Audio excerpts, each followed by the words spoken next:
ठीक है। तो लास्ट टाइम हमने जो है वेरिएबल वगैरह बनाना सीखा था पाइथन के अंदर, वेरिएबल का यानी कि वेरिएबल का डिक्लेरेशन कैसे करते हैं। चैप्टर 4 है ये, जो भी पढ़ाया गया है नोट्स में डिक्लेयर कर दिया है मैंने। ठीक है, चैप्टर 4 के अंदर आपको फंक्शन और कीवर्ड्स के बारे में बताया जाएगा। तो इसका भी नोट्स आपको चैप्टर 6 में मिल जाएगा। ठीक है, यानी कि जितना भी नोट्स है वो चैप्टर 6 के बाद ही आपको मिलेगा। नोट्स सारे प्रिपेयर्ड हैं, ये देखिए नोट्स यहाँ पर भी है, लेकिन अभी आपको शेयर नहीं किया जा रहा है। चैप्टर 6 के बाद आपको शेयर कर दिया जाएगा, तो आपको पेशेंस रखना है नोट्स के लिए। ठीक है, अगर किसी को अर्जेंट चाहिए तो आप हमें मैसेज कर दीजिए, मैं आपको जिप फाइल करके भेज दूंगा व्हाट्सएप पे। ठीक है, ये चैप्टर 4 है। इसके अंदर भी हम एक फाइल बना लेते हैं जरा, test.py के नाम से, के अंदर काम करेंगे हम। तो हमने ये देखा था वेरिएबल बनाना है ना, तो वेरिएबल बनाने के लिए पाइथन के अंदर कोई की नहीं फॉलो करना है आपको, डायरेक्ट आपको वेरिएबल का नाम देना है। जैसे मैं नेम स्टोर करना चाहता हूँ, तो मैंने नेम के नाम से वेरिएबल बनाया और इसमें मैंने जस्ट फॉर कोड स्टोर कर लिया। अभी मैं आपसे क्वेश्चन करूं कि जो जस्ट फॉर कोड लिखा गया है क्या वो इस वेरिएबल में स्टोर है? जी बताइए आदित्य जी।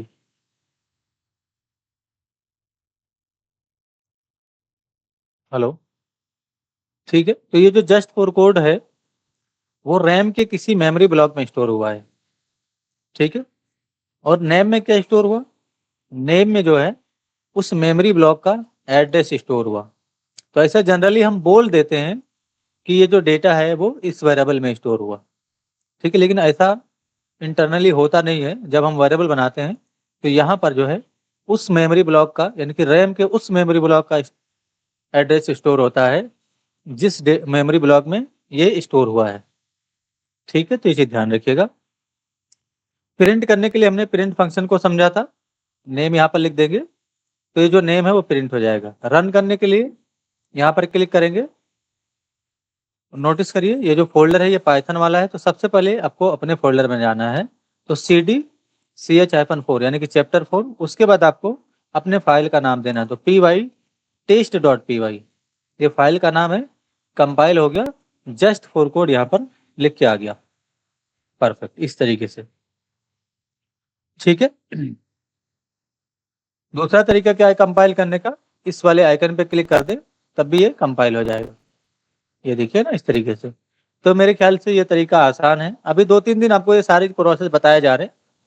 ठीक है, ताकि आपको जो है चीज़ें क्लियर रहें, फ्यूचर में आपको ये प्रॉब्लम ना हो कि कैसे पाइथन का प्रोग्राम कंपाइल करना है।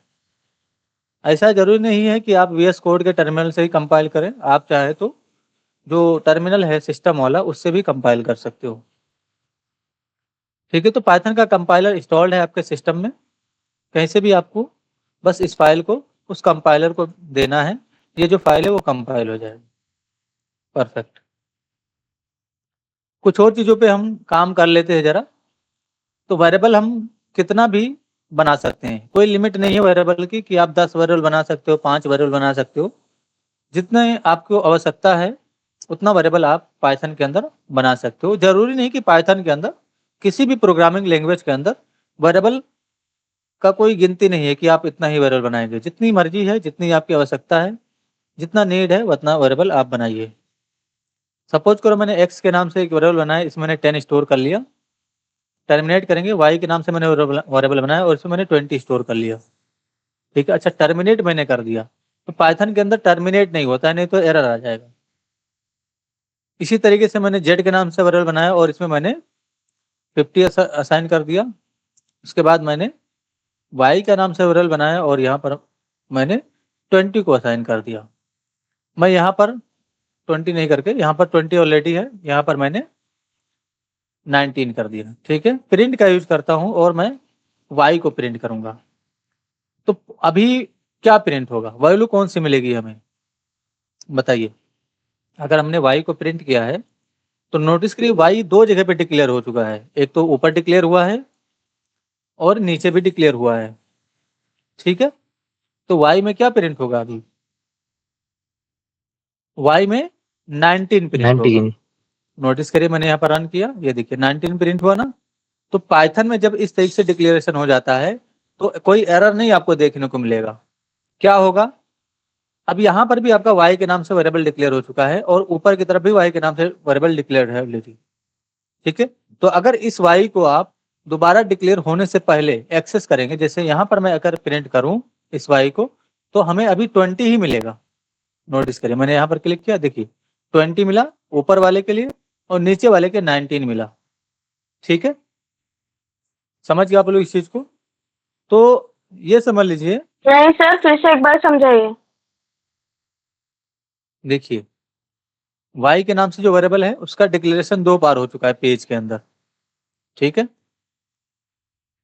तो कोई एरर नहीं मिलेगा आपको इसके वजह से कि हाँ y वेरिएबल डिक्लेयर हो चुका है तो आपको एरर मिल जाएगा, दोबारा आप डिक्लेयर करेंगे तो इससे तो कोई एरर नहीं मिलेगा आपको। इवन जो डेटा आपने स्टोर किया है वो y वेरिएबल में स्टोर हो जाएगा। और अगर आप इसके नीचे y को एक्सेस करेंगे, यानी कि यहाँ पर अगर हमने 19 स्टोर कर दिया और इसके नीचे इस y को एक्सेस करेंगे तो ये 19 ही आपको मिलेगा। लेकिन अगर आप इस y को इसके ऊपर एक्सेस करेंगे, यानी कि जैसे कि हमने यहाँ पर एक्सेस किया है, तो हमें डेटा क्या मिला 20। ठीक है, तो ये वेरिएबल भी डिक्लेयर हो जाएगा और ये भी वेरिएबल डिक्लेयर हो जाएगा आपका। और जैसे आप यहाँ पर डेटा पास करेंगे वैसे ही आपको उसके नीचे डेटा मिलेगा।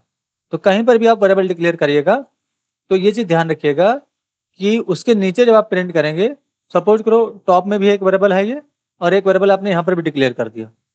ठीक है ना, तो इस वेरिएबल के डिक्लेयर करने के बाद अगर आप y को प्रिंट कर रहे हो तो यही वाला आपको मिलेगा रिजल्ट, ये चीज ध्यान रखिएगा।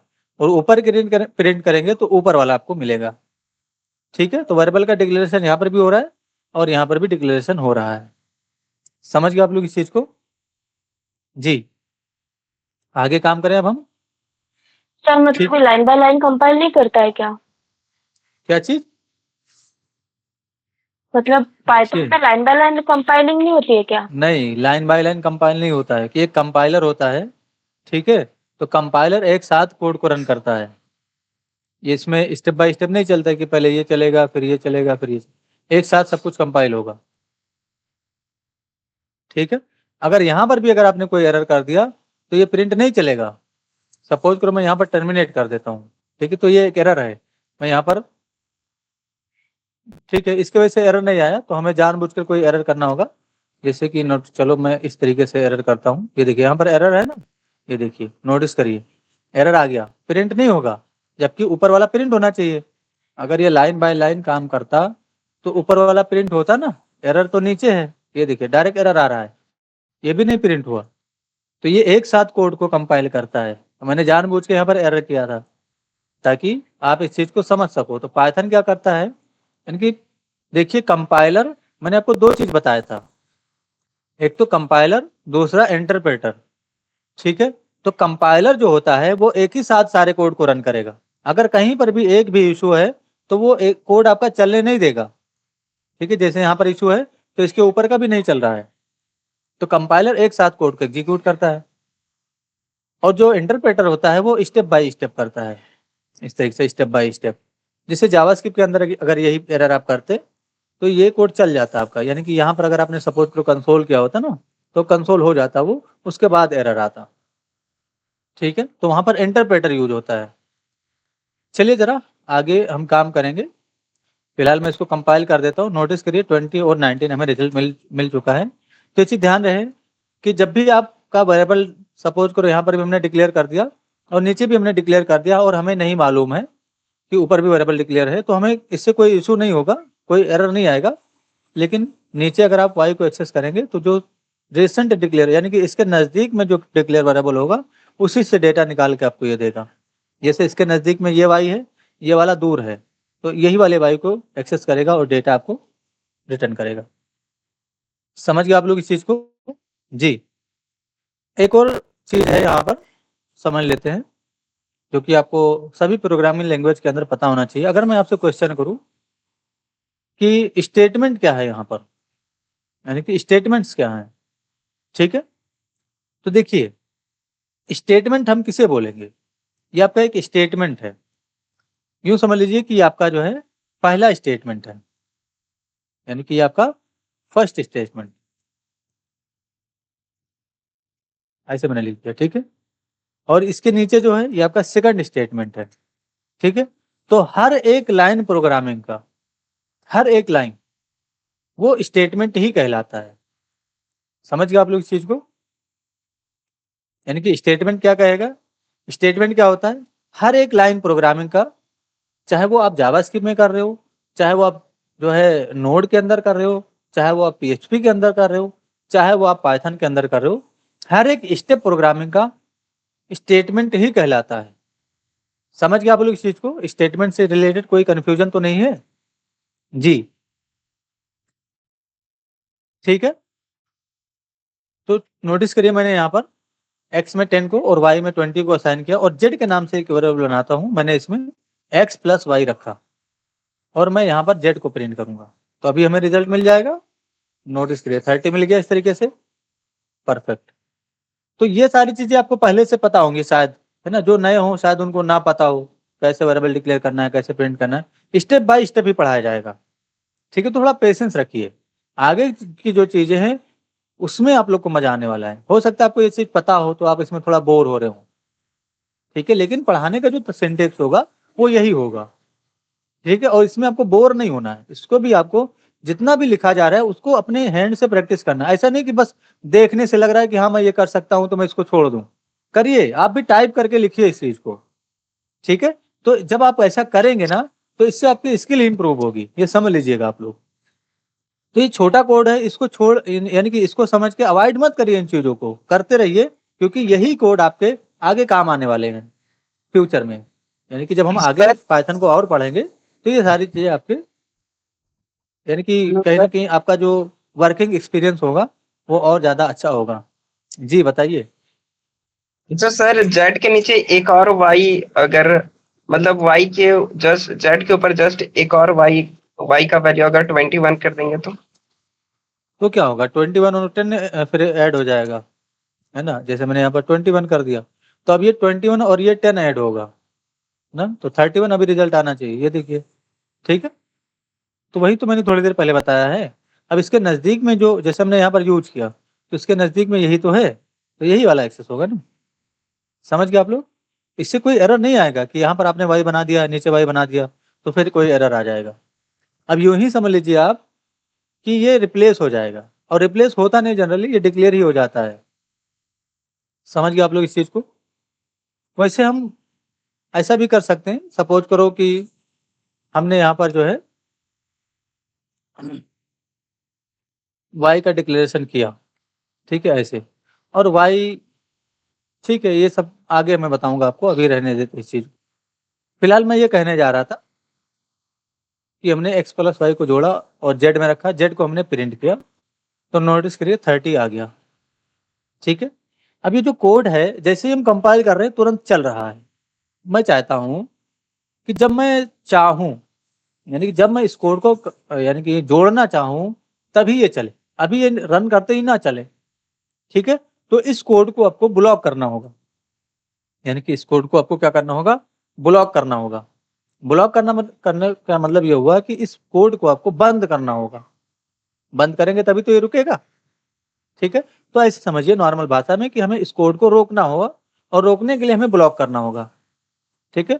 तो कोड को ब्लॉक करने के लिए आपको फंक्शन का कॉन्सेप्ट दिया जाता है किसी भी प्रोग्रामिंग के लैंग्वेज के अंदर।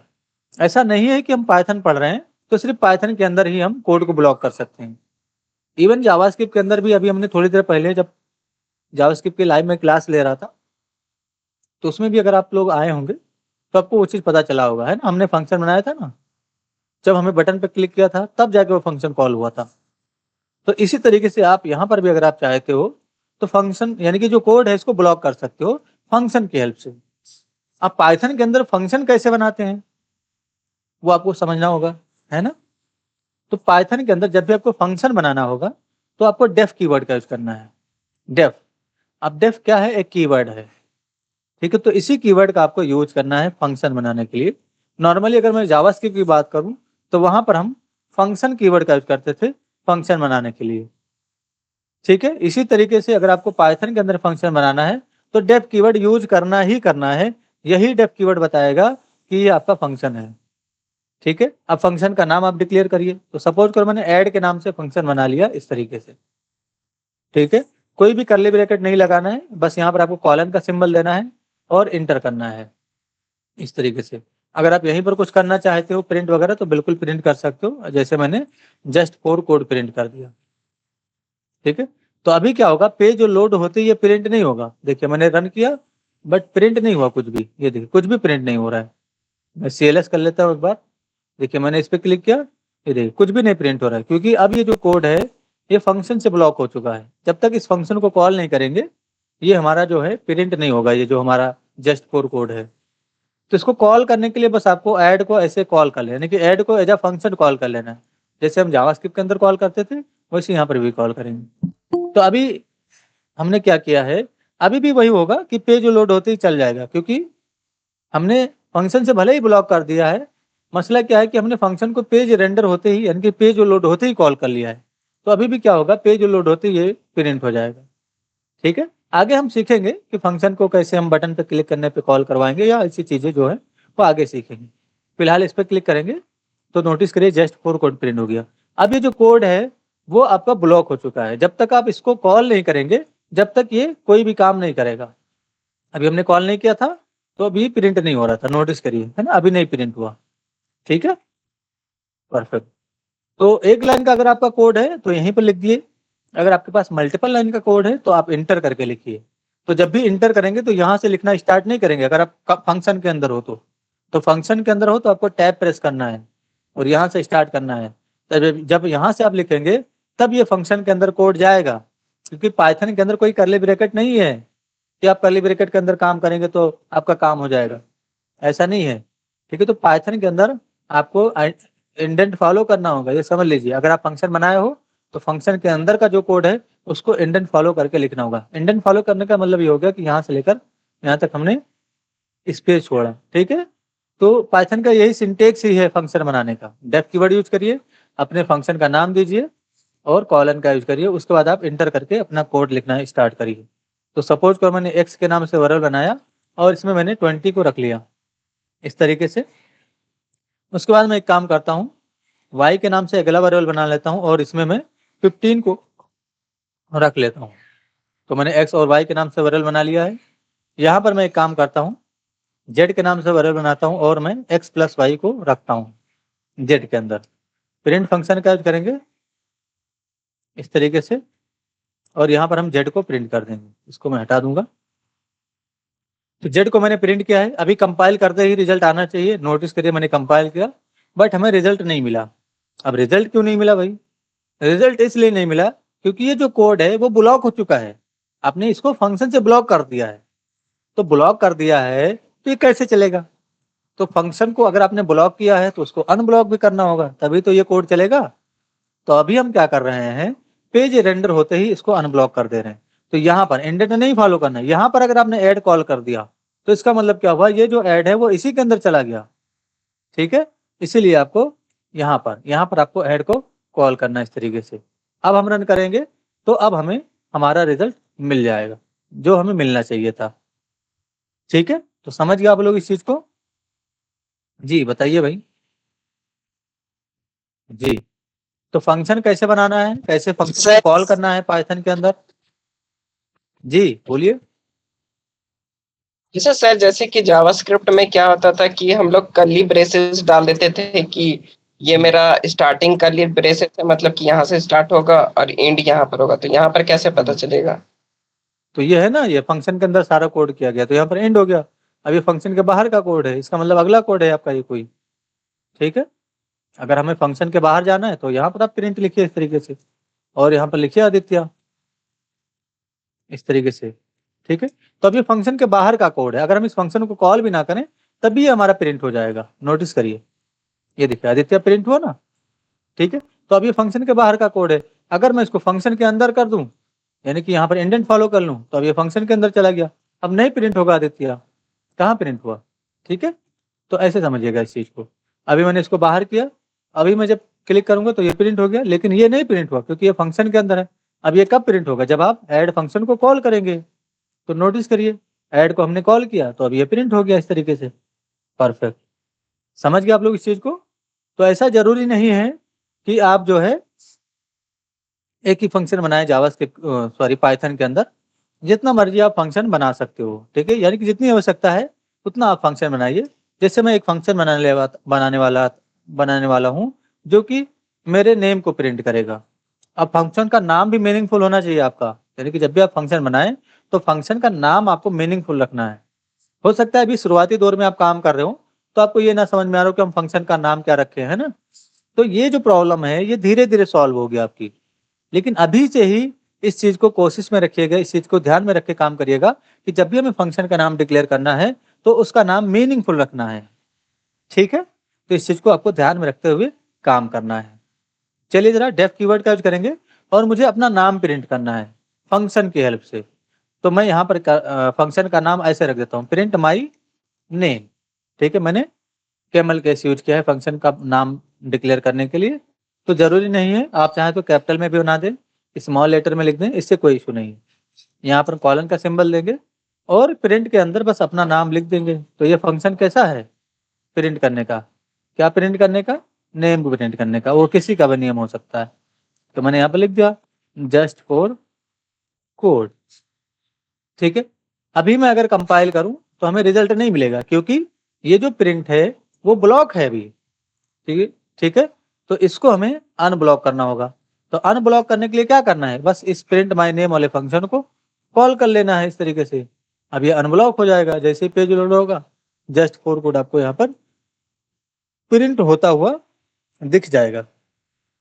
समझ गए आप लोग इस चीज को जी, क्लियर है। तो ऐसा यस सर। जरूरी नहीं है कि आप फंक्शन के अंदर एक दो लाइन का कोड कर सकते हो, जितनी आपकी आवश्यकता है इतना, अगर आपको आवश्यकता है तो इतना लिखिए। यानी कि जब तक आपका काम फुलफिल नहीं हो जाता है फंक्शन के अंदर आप कोड करते रहिए, कोई इशू नहीं, जितनी मर्जी आप कोड करिए। अभी ये सारा प्रिंट हो जाएगा, है ना, जैसे मैंने इतना कोड कर दिया था तो ये सारा प्रिंट हो गया। तो जितनी आवश्यकता है फंक्शन के अंदर कोड लिखने की लिखिए, इससे कोई इशू नहीं होगा। समझ गए आप लोग इस चीज को। अब फंक्शन बनाने का बेनिफिट क्या होता है, फंक्शन बनाने का बेनिफिट क्या है, जब हम फंक्शन पैरामीटर ये सब पढ़ेंगे ना, फंक्शन के हेल्प से डेटा वगैरह इधर उधर मैनेज करना सीखेंगे, तब आपको फंक्शन बनाने का बेनिफिट समझ में आएगा, ठीक है। अब फंक्शन बनाने का बेनिफिट बहुत सारा है, ठीक है। जैसे कि अलग अलग काम के लिए हम अलग अलग तरीके का फंक्शन बना सकते हैं। सपोज करो मुझे ऐड करना है 2 नंबर को, तो मैं एक काम करता हूँ, ऐड के नाम से फंक्शन बना लेता हूँ इस तरीके से, ठीक है।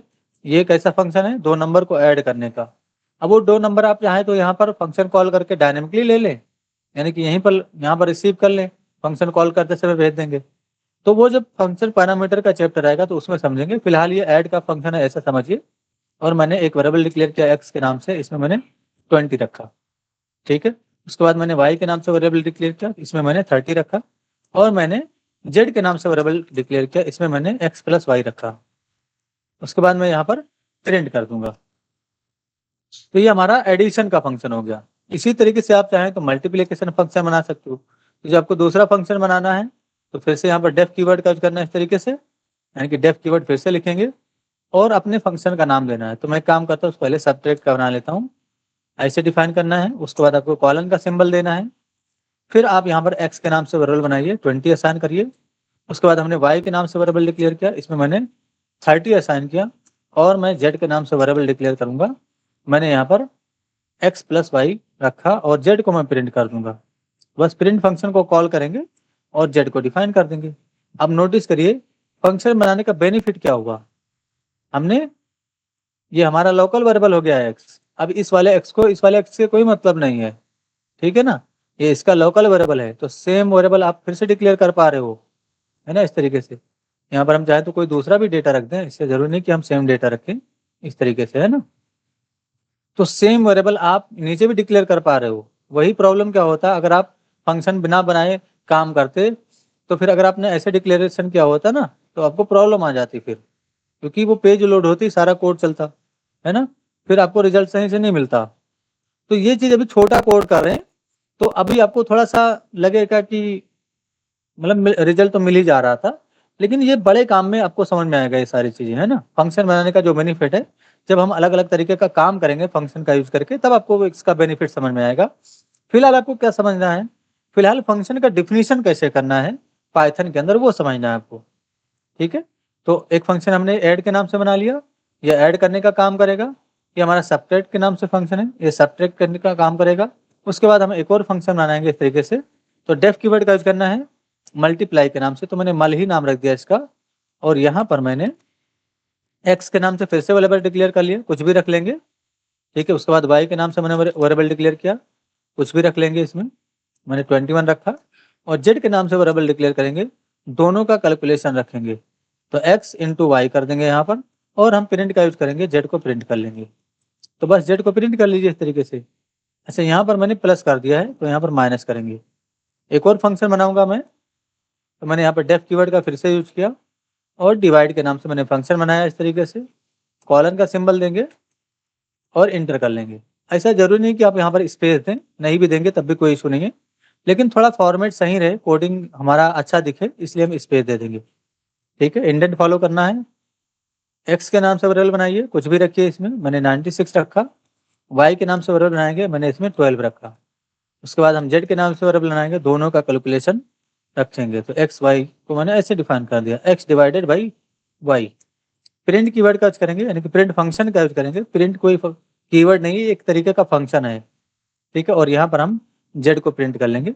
डेफ आपका एक कीवर्ड है, ठीक है, क्योंकि इसके आगे हमने फंक्शन ब्रैकेट का यूज नहीं किया, तो ये एक तरीके का कीवर्ड है, ये भी आपका कीवर्ड है।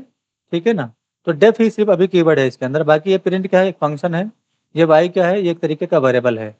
एक्स भी आपका वेरिएबल है। ये क्या है, ये भी फंक्शन है। ठीक है, ये हमारा कस्टम फंक्शन है। और ये जो प्रिंट फंक्शन है, ये प्री डिफाइंड फंक्शन है। ठीक है ना, समझ गए आप लोग इस चीज को। तो अभी अगर हम इस पे यानी कि इस कोड को कंपाइल करें, तो हमें रिजल्ट नहीं मिलेगा, क्योंकि हमने फंक्शन कॉल नहीं किया है। तो आप नीचे कॉल कर लीजिए सारे फंक्शन को। ठीक है, तो मैंने यहाँ पर सबसे पहले एडिशन को कॉल कर लिया, यानी कि ऐड वाले को। उसके बाद मैंने सब्ट्रैक्शन को कॉल किया इस तरीके से, फिर मैंने मल्टीप्लिकेशन वाले को, उसके बाद मैंने डिवीजन वाले को। तो मैंने ऐसे कॉल कर लिया सभी को, DIV लिखूंगा। ठीक है, तो सारे रिजल्ट अपने अपने प्रोड्यूस कर देंगे, प्रिंट कर देंगे, है ना। नोटिस करिए, है ना, इस तरीके से रिजल्ट मिल गया हमें। परफेक्ट। तो कहने का सिंपल सा मतलब यह है कि फंक्शन का डेफिनेशन समझना है आपको, और फंक्शन जितनी मर्जी चाहे फंक्शन जो है कोड के अंदर आप बना सकते हो। तो अलग अलग काम के लिए, फॉर एग्जाम्पल मैंने अभी आपको ऐसा बताया कि एडिशन के लिए हमने एक फंक्शन बना लिया, सब्ट्रैक्शन के लिए हमने एक फंक्शन बना लिया, मल्टीप्लिकेशन के लिए हमने एक फंक्शन बना लिया, इसी तरीके से हमने डिवीजन के लिए एक फंक्शन बना लिया। ठीक है, तो अलग अलग काम के लिए हमने अलग अलग तरीके का फंक्शन बनाया। तो फंक्शन क्या होता है भाई, फंक्शन से हम अपने कोड को ब्लॉक कर सकते हैं, और उस कोड को हम रीयूज कर सकते हैं जब हमारी मर्जी चाहे। अगर इस फंक्शन को हम रीयूजेबल बना दें, यानी कि हम चाहे तो सारे काम एक ही फंक्शन से कर सकते हैं। ठीक है, तो वो सब आगे के प्रोसेस हैं, वो हम आगे देखेंगे।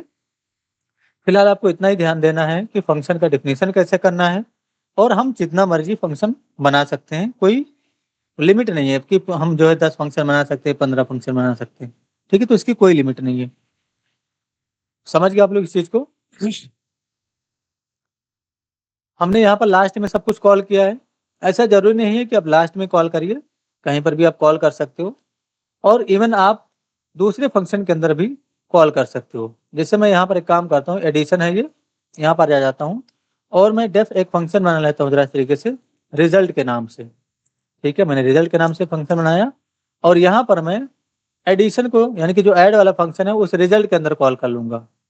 ठीक है, अब इस रिजल्ट को आपको कॉल करना होगा, तो एक फंक्शन दूसरे फंक्शन को भी कॉल कर सकता है, यानी कि एक फंक्शन दूसरे फंक्शन को कॉल कर सकता है, इसी ध्यान रखिएगा। तो ये जो फंक्शन है एडिशन वाला, इसको कॉल करने का काम कौन करेगा, रिजल्ट वाला। अब रिजल्ट वाला जब खुद कॉल होगा, तब ये फंक्शन आपका कॉल होगा और आपको रिजल्ट मिलेगा। मैंने कंपाइल किया, नोटिस करिए 50 मिल गया ना, इस तरीके से इन दोनों का एडिशन, x + y क्या होगा, 50 होगा ना। तो एक फंक्शन दूसरे फंक्शन को इजिली कॉल कर सकता है। अभी 2-4 लाइन का कोड है, बड़े बड़े कोड होते हैं। ठीक है, और हम एक फंक्शन को दूसरे फंक्शन के अंदर कॉल करते हैं, जैसे मैंने अभी किया। तो एक छोटा एग्जाम्पल है, तो ऐसे ही बड़ा भी कोड आपका ऐसे ही काम करेगा, एक फंक्शन को आप दूसरे फंक्शन के अंदर कॉल करिए इजीली, ठीक है। तो जहां पर आपको आवश्यकता है फंक्शन को आप इजीली कॉल कर सकते हो, कोई भी इशू नहीं होगा, ठीक है। अगर हमें इस फंक्शन के अंदर आवश्यकता है ऐड वाले को कॉल करने की, तो हम ऐड वाले को यहाँ पर कॉल कर लेंगे, यानी कि ऐड फंक्शन को कॉल कर लेंगे। इसके अंदर भी हो सकता है अपना कोई रिजल्ट प्रिंट करना हो, जैसे मैंने प्रिंट फंक्शन का यूज किया और मैंने लिखा यहाँ पर लिख दिया माई रिजल्ट इज, है ना, ऐसे मैंने डिफाइन कर दिया, ठीक है। तो अब ये माई रिजल्ट इज भी प्रिंट होगा और ऐड फंक्शन भी कॉल होगा। अब ऐड जो प्रिंट कर रहा होगा वो भी प्रिंट हो जाएगा। नोटिस करिए माई रिजल्ट इज, है ना, यहाँ पर देखते रहिए आप लोग जरा नीचे की तरफ, ये देखिए माई रिजल्ट भी इज भी प्रिंट हुआ और 50 भी प्रिंट हो गया। तो इसका अपना जो कोड है वो भी चलेगा और जो कोड आपने लिखा है वो भी चलेगा, उससे कोई इशू नहीं होगा। अच्छा, एक चीज हमें बताइएगा जब आप लोग पढ़ते होंगे लेक्चर को, यहाँ का जो आउटपुट है क्या वो वीडियो के अंदर प्रॉपर तरीके से दिखता है आप लोगों को? आउटपुट की मैं बात कर रहा हूँ, ऐसा तो नहीं कि वीडियो के अंदर नहीं दिख रहा हो, तो फिर कोई फायदा नहीं यहाँ पर पढ़ाने का, फिर मैं टर्मिनल का ही यूज कर लूंगा, यानी कि जो हमारा सिस्टम वाला टर्मिनल है, कमांड प्रॉम्प्ट, ठीक है। तो अगर आपको यहाँ पर कोई इशू है तो जरूर आप लोग बताइएगा, दिखना भी तो चाहिए आप लोगों को आउटपुट, तो इस चीज पे आप लोग जरूर ध्यान दीजिएगा और हमें नेक्स्ट वीडियो में जरूर बता सर दीजिएगा, क्लियरली दिखा। नेक्स्ट लेक्चर के अंदर हमें इस चीज को जरूर बताइएगा।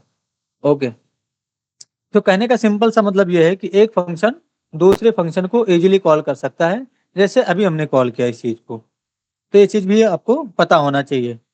तो ये सभी प्रोग्रामिंग लैंग्वेज के अंदर लगभग होता है, ऐसा जरूरी नहीं कि सिर्फ पाइथन के अंदर आप ये कर सकते हो, किसी भी जो है प्रोग्रामिंग लैंग्वेज के अंदर आप ये चीज कर सकते हो, ठीक है। इसका अपना कोड भी चलेगा और जो आपने फंक्शन कॉल किया है उसका भी कोड चलेगा। समझ गए आप लोग इस चीज को?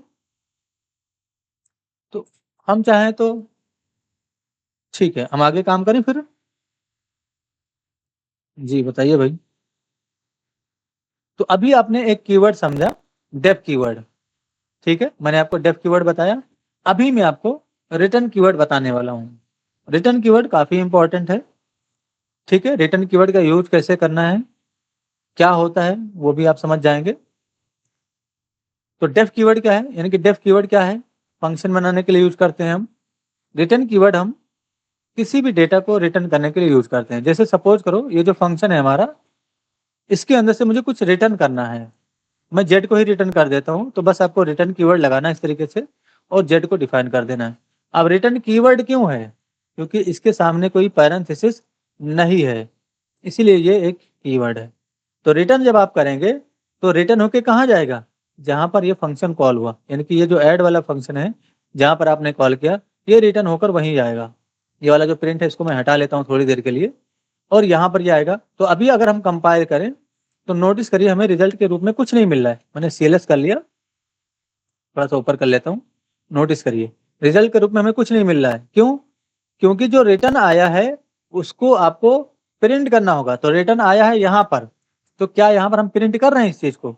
तो या तो आप इसको ऐसे प्रिंट के अंदर रख दीजिए ऐड वाले फंक्शन को, तो अब जो भी आया होगा वो प्रिंट हो जाएगा डायरेक्ट, ठीक है। तो अब अगर हम यहाँ पर कंपाइल करें तो नोटिस करिए जो यहाँ से रिटर्न आया वो यहाँ पर प्रिंट हुआ, ठीक है ना।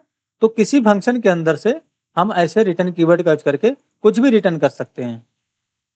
समझ गए आप लोग इस चीज को?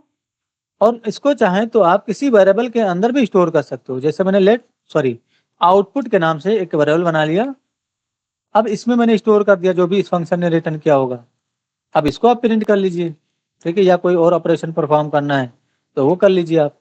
तो मैंने आउटपुट को प्रिंट किया, नोटिस करिए अभी भी ये प्रिंट हो जाएगा, ये देखिए 50 प्रिंट हो गया ना नीचे टर्मिनल में। CLS कर लेंगे। तो रिटर्न कीवर्ड की हेल्प से आप डेटा को रिटर्न कर सकते हो किसी फंक्शन के अंदर से। याद रहे ये जो रिटर्न कीवर्ड है ये आपको लास्ट में ही, फंक्शन के लास्ट में ही यूज करना चाहिए। अब सपोज करो ये जो रिटर्न कीवर्ड है वो मैं पहले यूज कर लूँ, यानी कि मैंने यहाँ पर रिटर्न लगा दिया, ऐसे मैंने रिटर्न कीवर्ड का यूज किया और मैं यहाँ से चलो y को ही रिटर्न कर देता हूँ, ठीक है। तो अभी रिटर्न अगर आपने यहाँ पर कर दिया तो ये दोनों लाइन का कोई मतलब नहीं है, ये नहीं चलेगा, ठीक है ना। तो रिटर्न अगर आपने y को किया है तो यहाँ पर आपको क्या मिलेगा 30, देखिए मैंने यहाँ पर क्लिक किया, नोटिस करिए 30 मिला। तो इस दोनों लाइन का कोई मतलब नहीं है। तो कभी भी याद रहे जब ये फंक्शन के अंदर से रिटर्न करेंगे तो जो रिटर्न कीवर्ड है वो लास्ट में ही लगाइएगा, ताकि इसके अंदर जितना भी कोड है वो सब चले।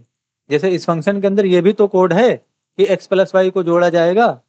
अगर मैं यहाँ पर चलो प्रिंट भी कर दूं, ऐसे प्रिंट कर दूं मैं z को, तो ये प्रिंट होना चाहिए ना भाई, ठीक है, x + y जोड़ के प्रिंट होना चाहिए। लेकिन नोटिस करिए नहीं प्रिंट हो रहा है, ये 30 आ रहा है, यहाँ से रिटर्न कर रहे हैं इसलिए। अगर आपने नहीं भी लिखा और डायरेक्ट रिटर्न कर दिया, कुछ भी रिटर्न नहीं किया, तो क्या होगा, मैंने यहाँ पर नोटिस करिए, ठीक है। तो नन आया, तो नन इसके वजह से आ रहा है कि यहाँ पर नन आया, यानी कि कुछ आ नहीं रहा इसलिए, ठीक है। और नोटिस करिए ये जो डेटा हमने यहाँ पर जेड को प्रिंट किया था वो नहीं प्रिंट हो रहा है, क्योंकि रिटर्न के नीचे है। तो याद रहे, कभी भी ये जो रिटर्न कीवर्ड है ये आपको सारे काम कर लेने के बाद, यानी कि जितना भी आपका काम है कर लेना है, उसके बाद ही आपको रिटर्न कीवर्ड का यूज करना है। जैसे हमने सारा काम कर लिया, अब मैंने यहाँ पर रिटर्न कीवर्ड का यूज किया, ठीक है। तो अब यहाँ पर हमें आउटपुट के रूप में रिटर्न कीवर्ड से जो भी, यानी कि जो भी यहाँ से रिटर्न हुआ होगा उस फंक्शन के अंदर से, वो हमें मिल जाएगा। तो देखिए 50 मिल गया इस तरीके से, परफेक्ट। तो रिटर्न कीवर्ड का कभी भी लास्ट में यूज करना चाहिए। सपोज करो हमने यहाँ पर रिटर्न लगा दिया ऊपर की तरफ, तो अब क्या होगा, मैंने लिख दिया रिटर्न, तो रिटर्न सिर्फ लिख देंगे तब भी यह कोड नहीं चलेगा, या आप यहाँ से अगर कुछ लिख देंगे इस तरीके से तो यही रिटर्न हो जाएगा, फिर नीचे का कोड नहीं चलेगा। इस कोड का कोई मतलब ही नहीं है, ये देखिए, है ना। अब आपको सिर्फ और सिर्फ जस्ट ही मिलेगा यहाँ पर, बाकी कोड का कोई मतलब नहीं है, ठीक है। तो याद रहे, रिटर्न कीवर्ड कभी भी आपको लास्ट में ही यूज करना है। तो ऐसा जरूरी नहीं है कि किसी पर्टिकुलर फंक्शन के अंदर आप यूज कर सकते हो रिटर्न कीवर्ड, किसी भी फंक्शन के अंदर आप रिटर्न कीवर्ड का यूज करिए, ठीक है। जैसे मुझे यहाँ पर अगर रिटर्न कीवर्ड का यूज करना है, मैं यहाँ पर रिजल्ट नहीं प्रिंट करना चाहता हूँ, तो मैं यहाँ से रिटर्न कर दूंगा जेड को, तो जहां प्रिंट करना होगा वहां पर प्रिंट करिएगा बस उस फंक्शन को कॉल करके। यहाँ पर भी मैं नहीं प्रिंट करना चाहता हूँ, तो यहाँ पर भी मैं क्या करूंगा, रिटर्न कीवर्ड का यूज करूंगा और जेड को प्रिंट कर दूंगा। यहाँ पर भी नहीं प्रिंट करना चाहता हूँ, रिटर्न कीवर्ड का यूज करिए और जेड को प्रिंट कर दीजिए। अब जहां पर आपको आवश्यकता है प्रिंट करने की, उस फंक्शन को कॉल करिए, ऑटोमेटिकली वो डेटा आपको मिल जाएगा। जैसे मैं मल्टीप्लाई वालों को कॉल कर लेता हूँ, मैंने कॉल कर लिया, तो अगर मैं अभी कंपाइल करूं तो हमें कुछ रिजल्ट नहीं मिलेगा। करना क्या होगा, अगर आप प्रिंट करना चाहते हैं तो इसको प्रिंट फंक्शन के अंदर रखिए मल्टीप्लाई वाले को, तो अब आपको मल्टीप्लाई होकर डेटा मिल जाएगा, ये देखिए ना इस तरीके से। इसी तरीके से अगर आपको ऐड वाले को कॉल करना है तो बस ऐड को आप प्रिंट के अंदर रख दीजिए। अगर आप नहीं प्रिंट करना चाहते हैं, किसी वेरिएबल में स्टोर करना चाहते हैं, तो ऐसे वेरिएबल में स्टोर कर लीजिए, है ना। किसी भी वेरिएबल में स्टोर करिए, किसी भी नाम से वेरिएबल बनाइए, इससे कोई इशू नहीं होगा आपको। समझ गए आप लोग, ठीक है। तो नोटिस करिए जो div फंक्शन है इसके अंदर भी मैंने रिटर्न कीवर्ड का यूज किया है। और मैं एक काम करता हूँ, कुछ भी रिटर्न नहीं करता हूँ। तो जब आप यहाँ से कुछ रिटर्न नहीं करेंगे, मतलब सिर्फ रिटर्न कीवर्ड का यूज करेंगे, और यहाँ पर जैसे मैंने प्रिंट के अंदर इस div वाले फंक्शन को प्रिंट किया इस तरीके से, तो क्या होगा, ये नन प्रिंट करेगा। पहले तो मैं CLS कर लेता हूँ, ये देखें मैंने यहाँ पर क्लिक किया तो देखिए नन आ गया, है ना, इस तरीके से। समझ गए आप लोग इस चीज को। तो रिटर्न अगर आपने किया है, अगर आपने कुछ रिटर्न नहीं किया है तो ये नन आ जाएगा, यानी कि नन प्रिंट हो जाएगा इसके अंदर। सपोज करो हम ऐसे लिख दें यहाँ पर, और मैंने फिर से यहाँ पर क्लिक किया, तो नोटिस करिए अभी भी रन आ रहा है, क्योंकि आप इसको प्रिंट करने की कोशिश कर रहे हो, कुछ भी रिटर्न नहीं हो रहा है यहाँ से, इसलिए यहाँ पर नन आ रहा है, ठीक है। तो अगर आप किसी वेरिएबल के अंदर भी स्टोर करते हो, जैसे मैंने ऐसे लेट रिजल्ट के नाम से वेरिएबल बनाया, और यहाँ पर सॉरी मैं लेट कीवर्ड का डिक्लेरेशन कर रहा हूँ, ठीक है। डिव को मैंने यानी कि फंक्शन के रूप में कॉल कर लिया, डिवाइड को। अभी मैं प्रिंट का यूज करूं तो अभी भी आपको रिजल्ट ही मिलेगा, ठीक है, सॉरी नन ही मिलेगा। मैंने यहाँ पर क्लिक किया, ये देखिए नन। तो ये चीज मैं इसलिए बता रहा हूं, जब आप यहाँ से कुछ रिटर्न करें, यानी कि जब आप कुछ रिटर्न करें तभी आप प्रिंट करिए, और या तो तभी आप उसको वेरिएबल के अंदर स्टोर करिए। अभी हमने यहाँ से जेड को रिटर्न किया है, तो आप चाहें तो इसको आप प्रिंट करें, या वेरिएबल के अंदर स्टोर करके उस वेरिएबल को प्रिंट करें। अब आपका एक्चुअल डेटा मिल जाएगा, अब आपको नन नहीं मिलेगा, क्योंकि आपने रिटर्न किया है इस जेड को। तो जेड के अंदर जो भी होगा रिटर्न होगा, यहाँ पर आ जाएगा, इसको आपने इसमें स्टोर कर लिया, और स्टोर करने के बाद आपने इसको प्रिंट कर दिया है, तो अब ये नन नहीं प्रिंट करेगा, ठीक है। समझ गए आप लोग इस चीज को, जी बताइए भाई, क्लियर है, ठीक है। चलिए जरा हम चारों को एक साथ कॉल करते हैं और फॉर्मेट करके प्रिंट करते हैं, ठीक है। तो फॉर्मेट करने का क्या मतलब हुआ भाई, चलिए मैं आपको समझाता हूँ। मैंने प्रिंट फंक्शन का यूज किया, यहाँ पर मैंने ऐड को डिफाइन कर दिया। इसी तरीके से मैं चारों को कॉल कर लूंगा, ये आपका दूसरा वाला है सब्ट्रैक्शन, ठीक है। और यहाँ पर मैंने मल्टीप्लिकेशन, उसके बाद मैंने जो है डिवीजन को डिफाइन कर दिया। तो अभी क्या होगा, ये देखिए प्रिंट तो सब हुआ, लेकिन पता नहीं चल रहा है कि कौन सा मल्टीप्लिकेशन वाला है, कौन सा डिवीजन वाला है, कौन सा जो है हमारा सब्ट्रैक्शन है, कौन सा एडिशन है, इसमें से पता चल रहा है क्या? नहीं पता चल रहा है। तो इसको हम फॉर्मेट करके प्रिंट करेंगे, ठीक है ना। तो फॉर्मेट करने का मतलब क्या होगा, इसके साथ हम कुछ सफिक्स जोड़ देंगे ताकि ये पता चले कि हाँ किसके लिए है ये, ठीक है। तो यहाँ पर जो है ऐसे कॉमा से सेपरेट करिएगा, और मैं इसे लिख देता हूँ एडिशन इज, या जरूर नहीं माई एडिशन इज लिख दीजिए, जो आपको लिखना है वो लिखिए। तो एडिशन इज मैंने लिख दिया। यहाँ पर मैं ऐसे सब्ट्रैक्शन इज लिख देता हूँ, तो मैंने ऐसे लिख दिया सब्ट्रैक्शन इज, ठीक है, परफेक्ट। और यहाँ पर मैं डिवीजन इज लिख देता हूँ, है ना, तो कॉमा से सेपरेट, सॉरी मल्टीप्लिकेशन लिख दूंगा इस तरीके से, ठीक है। स्पेलिंग वगैरह मिस्टेक हो जाए तो आप लोग उसको ठीक कर लीजिएगा। ये हमारा डिवीजन वाला है, तो मैं यहाँ पर डिवीजन इज लिख दूंगा, डिवीजन इज, इस तरीके से, परफेक्ट। अभी मैं अगर कंपाइल करूं तो अब हमें पता चलेगा कि हाँ ये एक फॉर्मेटेड डेटा है, तो हमने इसको फॉर्मेट कर दिया। नोटिस करिए, addition is 50, subtraction is -46, multiplication is 861 है, और डिवीजन इज 8.0। तो ये हमारा एक फॉर्मेट डेटा है। फॉर्मेट डेटा से समझ रहे हैं ना आप लोग, हमने इसको फॉर्मेट करके प्रिंट किया। अब हमें इसका वैल्यू एक्चुअल पता चल रहा है कि कौन सा एडिशन वाला है, कौन सा सब्ट्रैक्शन वाला है, कौन सा जो है मल्टीप्लिकेशन है, कौन सा डिवीजन है। अब हमें पता चल रहा है नहीं पता चल रहा है, बताइए भाई, कोई इशू तो नहीं समझने में आप लोगों को? जी, तो क्लियर है सारी चीजें, ठीक है। तो धीरे धीरे ही सारे टॉपिक कवर किए जाएंगे, धीरे धीरे ही सारे टॉपिक कवर किए जाएंगे। पेशेंस रखना है, जिस तरीके से आपको बताया जा रहा है काम करते रहिए, काम को छोटा समझ के इग्नोर मत करिएगा, काम करते रहिए। कोड आपको लिखना ही लिखना है, ठीक है, तो लिखते रहिए जब तक हम धीरे धीरे अपने लेवल को जो है इंक्रीज करते रहेंगे। अभी हमने जो है फंक्शन और कीवर्ड को समझा। कीवर्ड हम किसको बोलेंगे, कीवर्ड हम यानी कि कीवर्ड हम रिटर्न को बोलेंगे, या डेफ जो है आपका एक कीवर्ड है ना, इस तरीके से समझिए। तो कीवर्ड का मतलब क्या होगा, कुछ प्री डिफाइन रिजर्व वर्ड होते हैं, तो वो मैं अगले चैप्टर में ही बताऊंगा आपको। पेशेंस रखना है, ठीक है। नोट्स वगैरह के अंदर डिक्लेरेशन आपको मिल जाएगा सारी चीज़ों का, जो भी पढ़ाया जा रहा है, कीवर्ड्स हो चाहे वो फंक्शन हो। पेशेंस रखिएगा, नोट्स आपको चैप्टर 6 में मिल जाएगा। Okay, thank you, thank you everyone, take care. किसी भी तरह का इशू आने पे आप हमें मैसेज कर सकते हो व्हाट्सएप पे, आपकी हेल्प